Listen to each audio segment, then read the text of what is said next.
Subtopik yang ketujuh, topik yang ke-25 Kitabul Adhahi. Topik yang ke-35 Kitabul Adhahi. Subtopik yang ketujuh. Qala al-musannif rahimahullahu Imamu Muslim babu nahyin man dakhala alaihi ashru dzil hijjah wa huwa yuridu at-tadhiyah an ya'khudha min sya'rihi aw adharihi syai'an. Subtopik bab yang menerangkan tentang larangan, sunnah hukumnya, bukan sifatnya haram tapi sunnah. Larangannya sifatnya sunnah. Siapapun muslim beriman yang sudah memasuki 10 Dzulhijjah antara 1 sampai tanggal 10, wa huwa yuridu tadhiyah, sedangkan orang itu ingin berkurban, ya, menyembelih hewan, dilarang an ya'khudha min sya'rihi aw adfarihi syai'a, untuk mencukur atau memotong semua rambut yang melekat pada tubuhnya atau kuku yang melekat di jemarinya. Ya ulang ya. Ada larangan dari Nabi SAW yang sifatnya sunnah bagi setiap yang akan berkurban, yang sudah siap hewannya. Jadi bukan hewan belum siap gitu kan. Hewan udah siap, udah kita beli, udah diatasnamakan. Bismillah udah siap tuh ya. Maka sejak itu terjadi, bisa tanggal 1, tanggal 2, tanggal 5, tanggal 7 bisa terjadi. Maka sejak itu terjadi akadnya, maka bab ini berbicara jangan dulu sampai nanti hewan kurbannya disembelih, jangan dulu potong kuku yang melekat di semua jemarinya, baik tangan ataupun kaki, dan rambut yang melekat di tubuhnya dari ujung kepala sampai ujung kakinya. Jelas? Kan kita bacakan hadisnya. Ya. Pelan-pelan. Ada tafsirnya di kalangan ibu? Oh, tidak ada yang menafsirkan ya? Kalau gitu saya yang tafsirkan ya. Diam sebentar. Saya dengar tadi ada yang mau tafsirkan di belakang.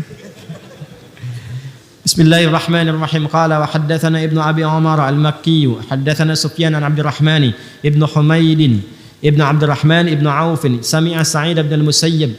Ini rawinya sampai ke Sa'id bin Musayyib radhiyallahu taala anhu yuhadditsu an Ummi Salamah. Hadisnya dari Ummu Salamah radhiyallahu taala anha.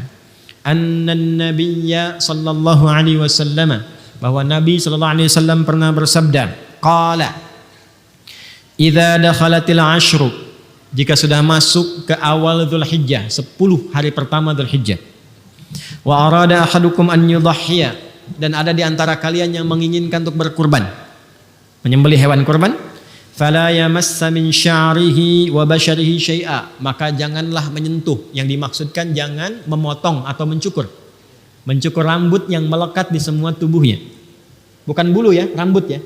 Kalau bulu di hewan, gitu ya, rambut ketiak bukan bulu ketiak, gitu ya, karena yang melekat pada manusia itu rambut, jelas. Yang melekat pada hewan bulu, dan juga kuku yang melekat di jemarinya, atas dan bawah. Sedikit pun kata Nabi jangan sentuh dulu.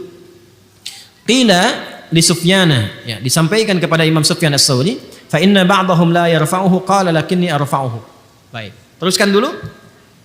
Ini yang dimaksudnya apakah hewannya atau orangnya?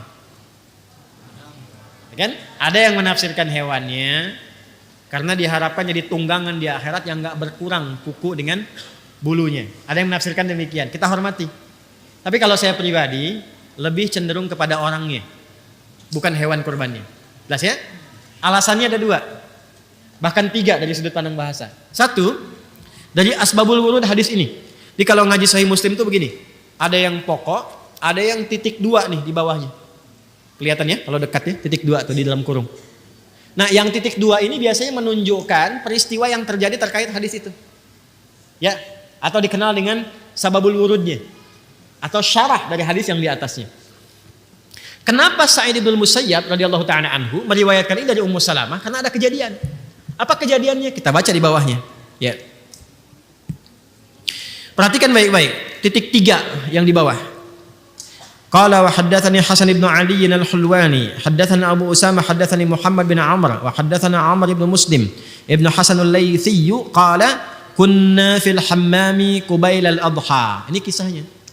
Jadi ada yang bernama Hasan al-Laitsi dengan teman-temannya itu sedang ada di kamar mandi umum bareng-bareng menjelang Idul Adha.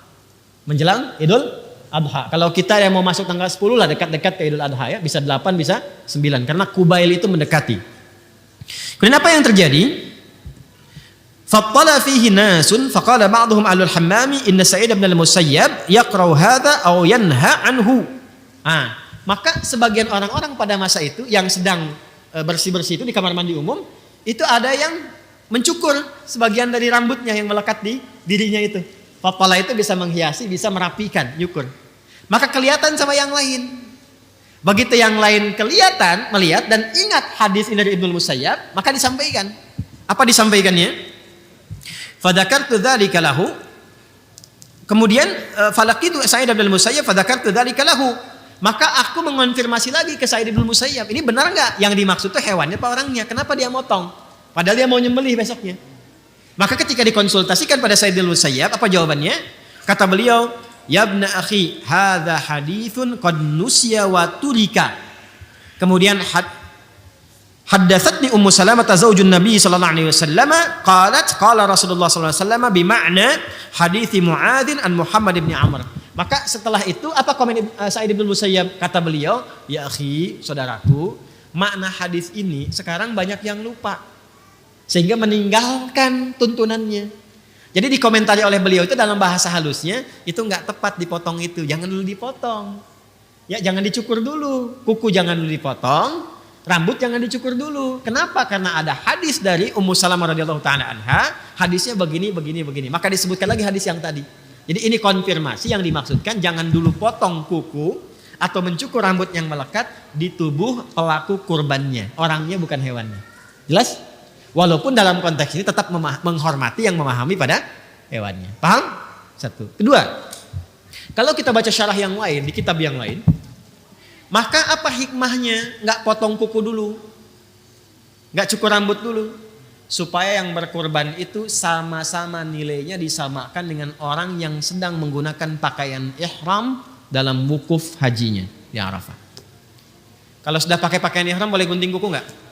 Nggak. Cukur rambut boleh nggak? Nggak. Maka apa yang berlaku bagi yang haji di sana esensinya bisa didapatkan oleh orang yang ada di sini yang tidak berhaji. Salah satunya karena itu kenapa ibadahnya digunakan dengan menggunakan kata kurban. Kurban itu proses mendekat kepada Allah. Jadi disamakan yang di sana mendekat kepada Allah, yang di sini mendekat kepada Allah. Nabi itu tahu nggak semua umatnya bisa berangkat haji.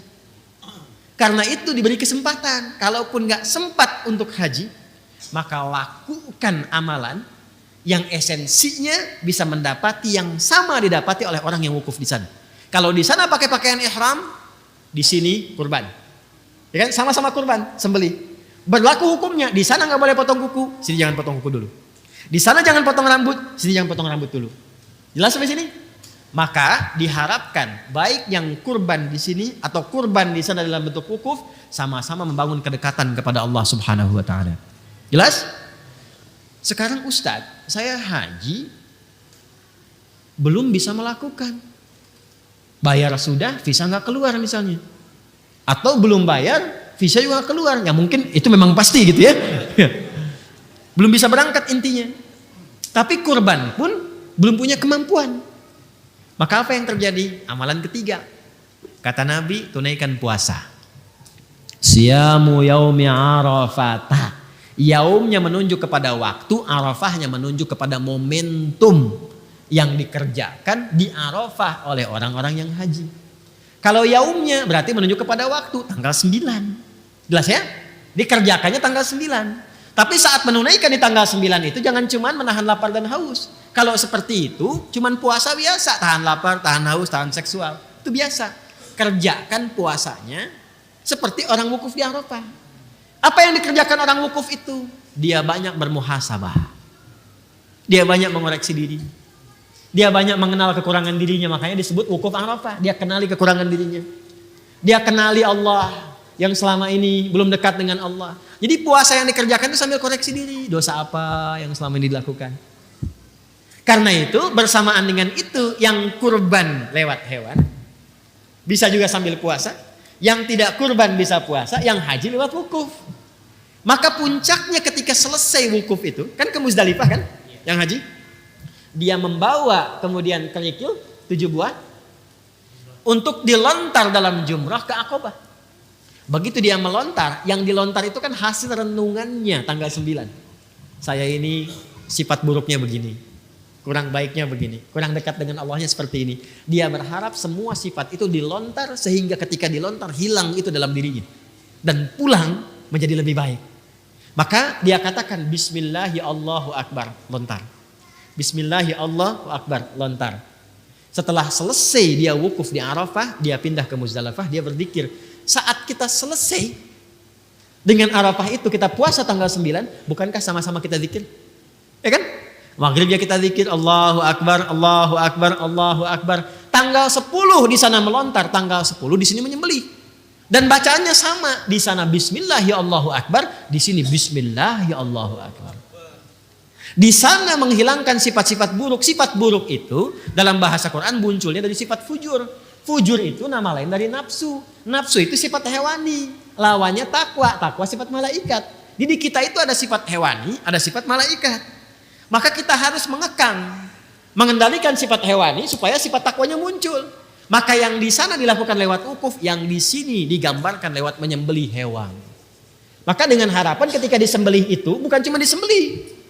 Bismillahirrahmanirrahim, puncit, bukan begitu. Bukan. Bismillahirrahmanirrahim, rasakan dengan mengalirnya darah itu, maka mengalir pula sifat-sifat hewani kita yang cenderung mengajak kepada perilaku yang buruk.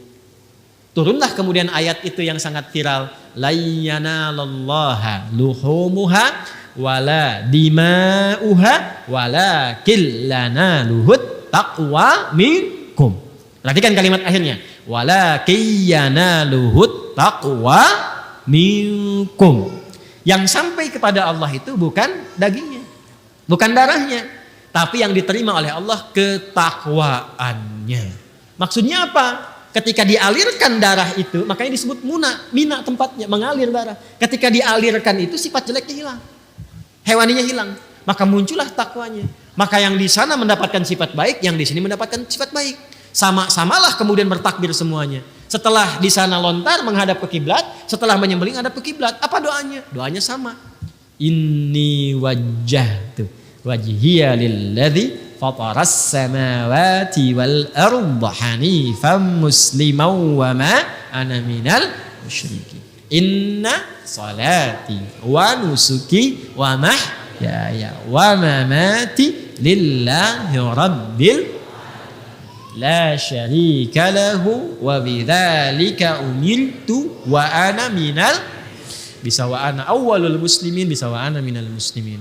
Jadi kalau kita berpuasa benar Arafahnya dengan mengoreksi diri, menyesali dan bertobat, maka Allah berkenan menggugurkan dosa-dosa itu sehingga bahasa hadisnya diampuni dosa setahun yang ke belakang itu. Karena sudah hilang sifat jeleknya, maka terjaga dalam kebaikan. Maka tanda orang itu diampuni, dijaga oleh Allah untuk tidak berbuat dosa setahun berikutnya. Itu yang dimaksudkan puasa Arafah, menggugurkan dosa setahun dan menjaga setahun berikutnya. Cara menerjemahkannya lihat. Ya, cara menerjemahkannya perhatikan, awas jangan salah. Siyamu yaumi Arafata, puasa yang ditunaikan di hari ke-9 itu bersamaan dengan momentum Arafah.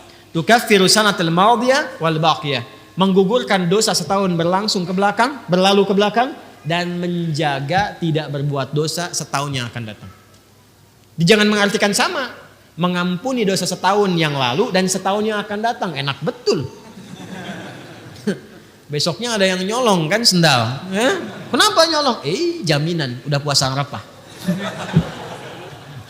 Paham ya? Jelas sampai sini? Maka silahkan kalau mau nanti yang puasa tunaikan tanggal 9. Cara puasanya banyak muhasabah, banyak introspeksi, banyak merenung, banyak istighfar, banyak bertakbir, bertahlil, bertahmid. Kalau yang mau kurban disiapkan dari sekarang.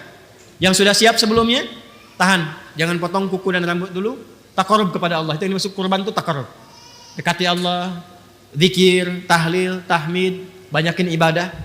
Mudah-mudahan dengan itu insya Allah nanti bersamaan dengan saat disembelih harus tahu ya. Walaupun dititipkan tahu, yang program kami yang tebar itu nanti besok malam kita akan zoom tuh dengan teman-teman yang kemarin dititipkan itu. Saya akan tunjukkan, saya akan bimbing. Hewan Anda ada di sini, udah dikasih laporan semua. Alhamdulillah ada yang selama hidupnya baru menerima hewan ini untuk bisa makan daging itu. Seumur-umur. Ya, jadi ketika sampai ke situ, masyarakat di desanya di bawah lembah dekat gunung. Alhamdulillah Ustaz, ini baru seumur-umur dapat hewan kurban untuk ini. Alhamdulillah.